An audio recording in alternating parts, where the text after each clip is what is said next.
मातृ साधक काली प्रिया की तरफ से आप सबको नमन। ओम काली। तो आज मैं आ गई हूँ और एक नई वीडियो के साथ।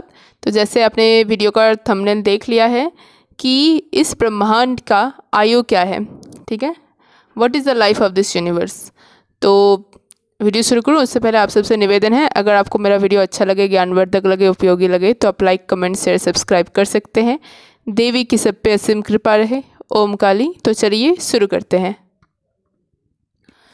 तो मैं आपको इस ब्रह्मांड का जो लाइफ है, लॉन्जेविटी है, वो बताऊं उससे पहले आपको कुछ कुछ बेसिक नॉलेज आना ज़रूरी है। जैसे कि कल्प क्या है, मनवंतर क्या है, और युग क्या होता है, महायुग क्या है। तो वो सब बिना जाने हम वो नहीं पता कर पाएंगे कि ब्रह्मांड का क्या आयु है, ठीक है। और मोस्टली जो पुराण वगैरह बहुत पढ़ते हैं और जो गहराई में थोड़ा अध्ययन करते हैं, उनके मन में भी बीच बीच में प्रश्न आता होगा कि युग क्या है, इसमें कितने साल होते हैं, मनवंतर क्या है, इसमें कितने साल होते हैं, तो ये सब क्या है, तो वो भी इसी वीडियो में आपको पता चल जाएगा, ठीक है। तो मोस्टली नंबर्स के बारे में मैं आपको बताऊंगी। थोड़ा बोरिंग हो सकता है वीडियो, लेकिन काफ़ी इन्फॉर्मेटिव रहेगा, ठीक है। तो चलिए पहले आपको बता दूं कि 4 तरह के युग होते हैं, ये आपने भी सुना होगा। सत्य या फिर कृता युग जिसको बोलते हैं, तो उसकी जो आयु है वो है 17,28,000 साल।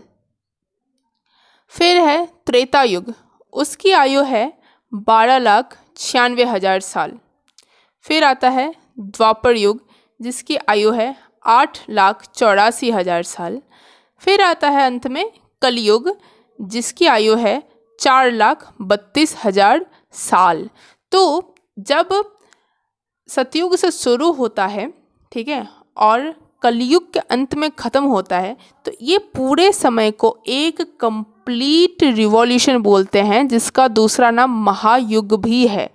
तो जब आप इन चारों संख्याओं को जोड़ेंगे तो महायुग बनता है, और उसकी आयु है 43,20,000 साल।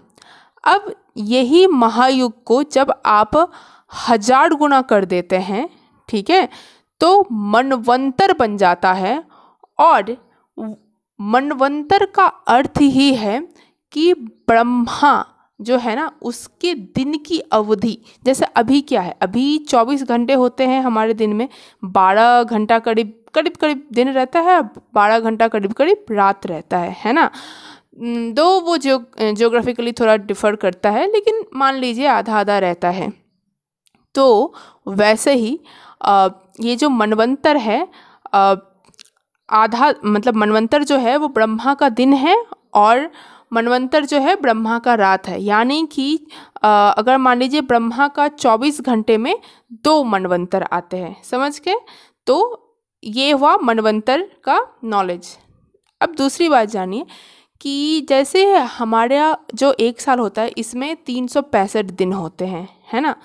तो ब्रह्मा का जो 1 साल होता है, उसमें 360 दिन और 360 रात होती है, ठीक है।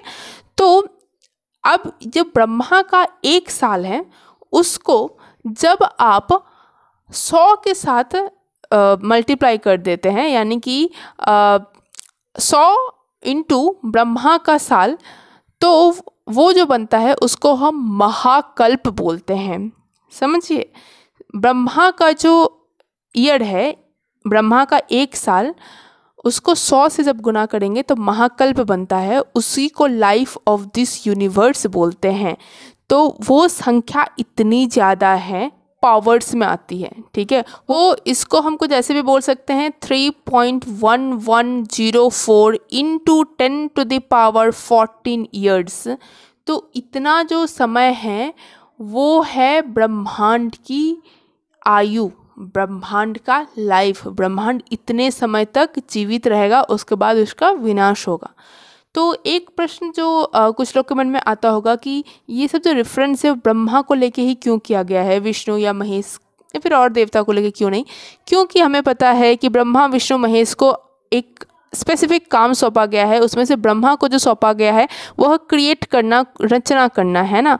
तो ये जो सृष्टि है, ब्रह्मांड है, ये जो इन सब की जो रचना हुई है, तो ये सब ब्रह्मा की वजह से ही है, उनका ही क्रिएटिव फोर्स है। इसी कारण से उन्हीं को रेफरेंस माना जाता है युग, मनवंतर, कल्प, इन सब के लिए।